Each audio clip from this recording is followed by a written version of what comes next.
आपका स्वागत है एक बार फिर से आपके अपने YouTube चैनल पर। दोस्तों, या तो आप सभी को पता है कि प्रदेश में ग्रुप सी और ग्रुप डी के लगभग 60,000 पदों की भर्ती प्रक्रिया चल रही है, लेकिन ये अभी तक पूर्ण नहीं हो पाई। लेकिन ग्रुप डी की कुछ पदों को भरा गया है। और इसके अलावा हरियाणा प्रदेश में ग्रुप सी और ग्रुप डी के लगभग कितने और नए पद भरे जाएंगे, क्या ये CET क्वालिफाई होंगे या नहीं होंगे, तो ये किस आधार पर यह भर्ती प्रक्रिया की जाएगी, तो इन सभी के बारे में हम इस वीडियो में डिस्कस करने वाले हैं।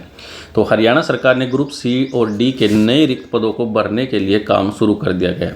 यानी प्रदेश में इसके अलावा 60,000 और पद के इसके अलावा जो और नए पद है ग्रुप सी और ग्रुप डी के लिए, उसको भरने की प्रक्रिया को शुरू कर दिया गया। यानी ग्रुप सी और ग्रुप डी के रिक्त पदों का आग्रह HSC को भेजने के निर्देश सरकार के द्वारा दिए गए हैं। यानी पहले हो चुके CET के तहत ही इन पदों की भर्ती प्रक्रिया की जाएगी। यानी जो पहले CET हो चुका है तो उसी के आधार पर ये जो नए पद है वे भी CET के आधार पर ही भरे जाएंगे। लेकिन ये CET क्वालिफाई होंगे या 4 गुना कैंडिडेट को शॉर्टलिस्ट किया जाएगा, तो इस पर अभी संशय बना हुआ है। तो हरियाणा प्रदेश के द्वारा ग्रुप सी और ग्रुप डी की जो भर्ती प्रक्रिया है वो चल रही है। तो इसके अलावा ग्रुप सी और ग्रुप डी के जो बकाया रिक्त पद है उसको भरने की प्रक्रिया को शुरू कर दिया गया है।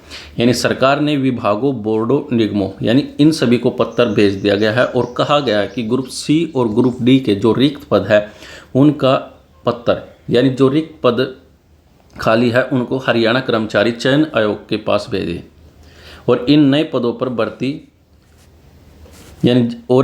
पदों पर जो भर्ती है पहले हो चुके CET के अनुसार होगी। यानी जो पहले CET हो चुका है तो उन्हीं के आधार पर जो ये नए 10,000 पद है उनको भरा जाएगा। लेकिन अभी तक ग्रुप सी के लिए एक CET और ग्रुप डी के लिए CET लिया जाए, यानी इन दोनों के लिए आपका एक CET हो चुका है। लेकिन जब तक दूसरा CET नहीं हो जाता तब तक रिक्त पदों पर भर्ती पिछले CET के अनुसार ही होगी। यानी आपका CET के आधार पर ही इन पदों को भरा जाएगा। ग्रुप सी और ग्रुप डी के लगभग 60,000 पदों की भर्ती प्रक्रिया चल रही है, मगर ग्रुप सी के लगभग 5,000 और ग्रुप डी के लगभग 5,000 नए रिक्त पदों का आग्रह पत्र HSC को भेजा जा सकता है, ऐसी उम्मीद बताइए। यानी लगभग 10,000 पदों की जो नई भर्ती है आपकी ग्रुप सी और ग्रुप डी के लिए हो सकती है। इसके अलावा CET क्वालिफाई किया जाए तो सोशल मीडिया पर इसका ट्रेंड चलाया गया। हरियाणा के उन युवा बेरोजगारों ने बुधवार को सोशल मीडिया पर अभियान चलाकर आग्रह किया कि CET को क्वालिफाई किया जाए और यह ट्रेंड दिन भर चलता रहा। तो इन युवाओं की तरफ से बनाए गए संगठन की लीड रविंदर मलिक कर रहे हैं। सभी युवा बेरोजगार चाहते हैं कि CET को क्वालिफाई किया जाए। यह मांग लगातार सरकार से पहले भी की गई है, मगर अभी तक सरकार ने इस पर ध्यान नहीं किया। तो सरकार जब भी CET नीति में संशोधन करे तो इसे क्वालिफाई नेचर बनाया जाए। अभी तक CET स्कोर के अनुसार कुल पदों का 4 गुना को शॉर्टलिस्ट कर नॉलेज टेस्ट लेने का प्रावधान है। यानी अभी तक केवल 4 गुना ही शॉर्टलिस्ट कैंडिडेट किए जाते हैं।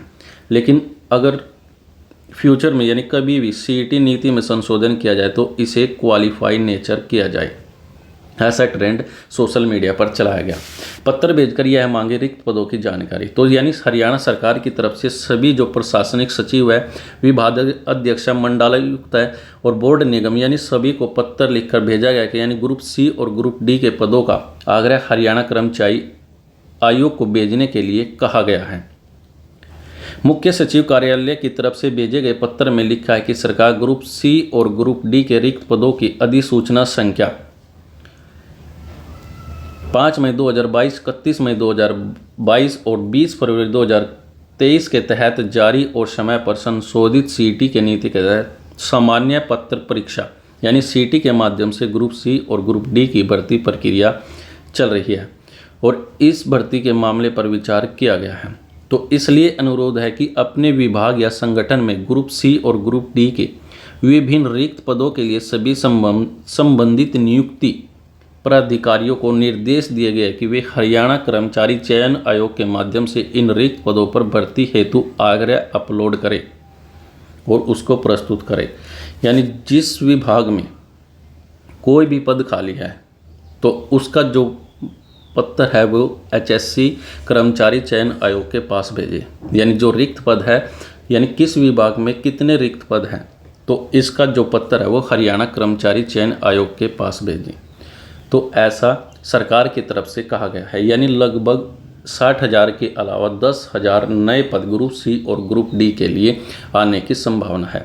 और ये जो सभी ग्रुप सी और ग्रुप डी के जो नए पद होंगे वे सीईटी के आधार पर ही लिए जाएंगे, लेकिन ये सीईटी क्वालिफाई होंगे या 4 गुना कैंडिडेट होगा, इस पर अभी फैसला नहीं किया गया।